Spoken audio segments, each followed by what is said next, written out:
Welcome everyone to my channel. Today I am going to explain regarding magnetic contactor. Okay. Here first I will give a explanation regarding magnetic contactor. Then after that I will give its detail regarding operation. Then its connections, terminal connections. And after that later it's about its maintenance. Okay. Let's see what is a magnetic contactor. The figure shows a magnetic contactor. Okay.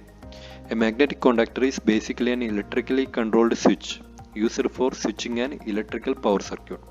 It's basically a switch which is used in power circuit. A contactor is controlled by a control circuit which has lower power level than switching circuit.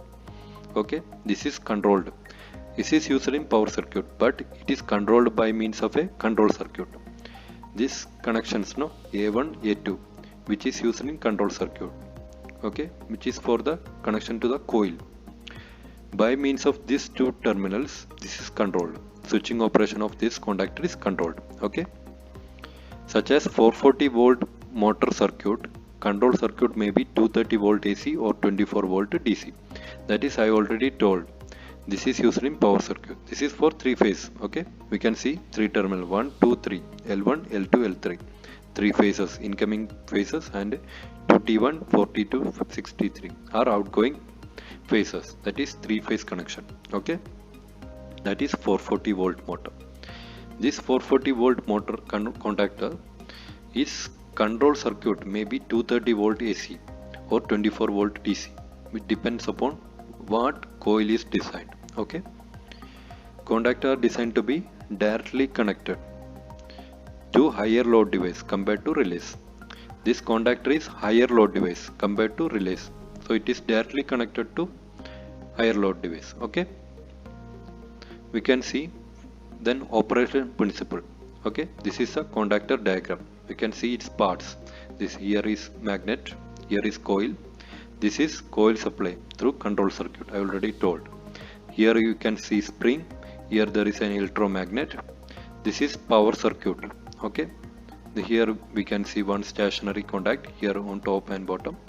Here movable contact. This will be movable. Okay, the basic operating principle of contactor is when current passes through the electromagnet. Okay, a magnetic field is produced which attract the moving core of the contactor. The moving contact is propelled by the moving core. Then there is a force which hold the fixed and moving contact together. Okay, basically this is coil.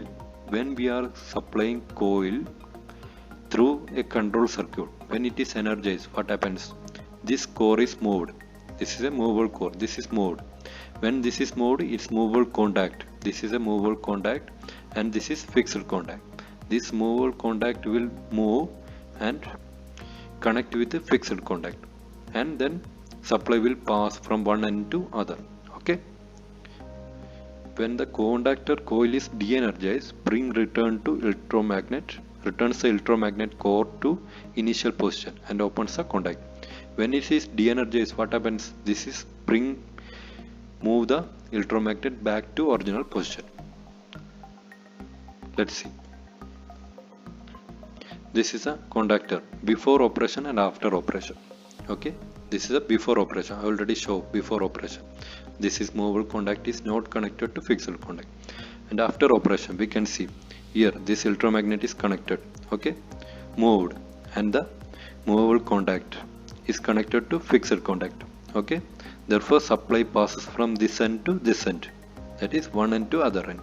Okay, therefore circuit will complete. Therefore supply from, I will show diagram. Okay,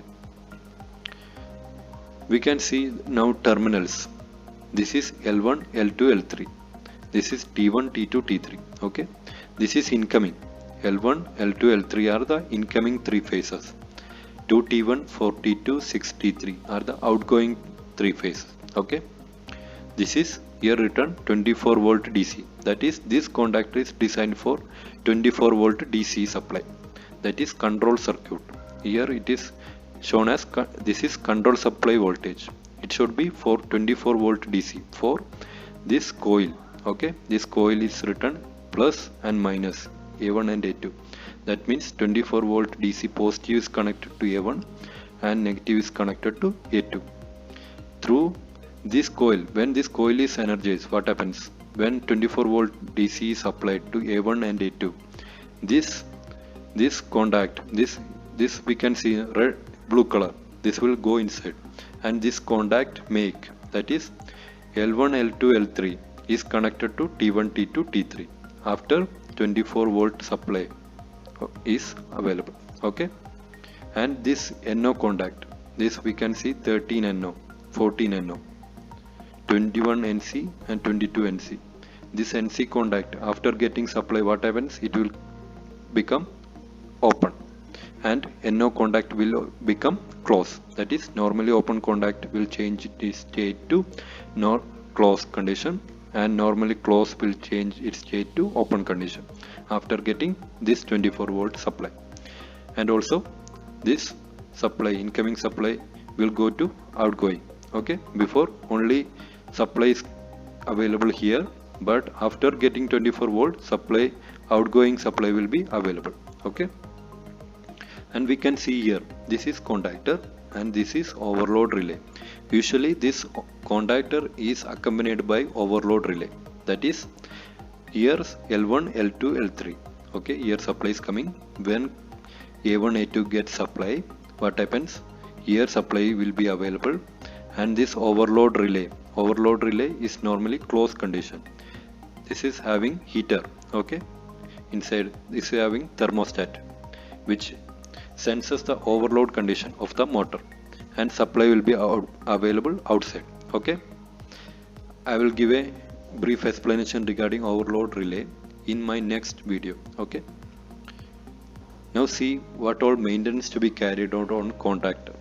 This is one big contactor used for a big induction motor. This is the 3 incoming cables, and these 3 are outgoing cables. We can see here L1, L2, L3, T1, T2, T3. What all maintenance to be carried out? For bigger contacts we have to do maintenance. For smaller ones, no need to do maintenance. Okay, this is one of the bigger contactor. Okay, this is 210 kilowatt, 210 watt. Okay, in that we need maintenance. 210 is for kilowatt, higher kilowatt motor. Okay, we need maintenance. We can see after opening its cover, what happens? We can see here, this is this top 3 and bottom 3. This is arc chute using contactor. Okay, to restrict arc in case of opening and closing. Okay, we can see while opening contact there will be arc produced. To restrict arc we need arc chutes. For bigger contactors we can see here arc chutes on top and bottom, and we can see this one marked 1, 2, 3. These are movable contact, and inside that there is a fixed contact. This is outside, there is a steel plate for support. Okay, we can see after removing that plate, this is a fixed contact, 1, 2, 3 on top, 1, 2, 3 on bottom. Okay,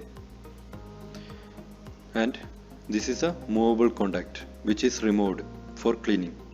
We have to remove cleaning, we have to do sufficient cleaning during 3-month time. Okay, 3-month interval we have to clean.